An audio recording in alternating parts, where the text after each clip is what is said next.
आषाढी एकादशीच्या पार्श्वभूमीवर पंढरपूरकडे निघालेल्या वारकऱ्यांच्या वाहनाला पुणे जिल्ह्यातील जेजुरीजवळील भोंगळेमाळा परिसरात भरधाव ट्रकने जोरदार धडक दिल्याने भीषण अपघात झाला। या दुर्घटनेत 3 महिला वारकऱ्यांचा मृत्यू झाला असून 8 जण गंभीर जखमी झाले आहेत। या घटनेमुळे वारकरी संप्रदायावर शोककळा पसरली आहे।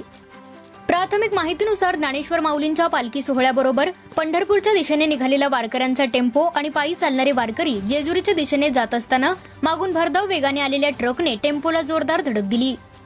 धडकेची तीव्रता इतकी भीषण होती की टेम्पोचे मोठे नुकसान झाले आणि अनेक वारकरी गंभीर जखमी झाले। अपघातानंतर घटनास्थळी एकच गोंधळ उडाला। स्थानिक नागरिक, पोलीस आणि प्रशासनाने तातडीने मदत कार्य हाती घेत जखमींना जवळच्या रुग्णालयात दाखल केले। उपचारादरम्यान 3 महिला वारकऱ्यांचा मृत्यू झाल्याची दुर्दैवी माहिती समोर आली। या अपघातात राजश्री शंकर भोसले राहणार कसबे डिग्रज, माधवी राजाराम सलगरे राहणार मालगाव तालुका मिरज आणि नंदा पवार राहणार कोल्हापूर यांचा मृत्यू झाला।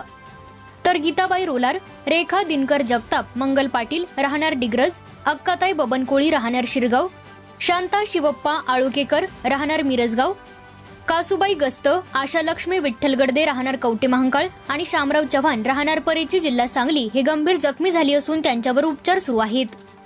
ज्ञानेश्वर माऊलींची पालखी रविवारी जेजुरी येथे मुक्कामी होती। सोमवारी सकाळी पालखी पंढरपूरच्या दिशेने मार्गस्थ झाली असताना हा दुर्दैवी अपघात घडला।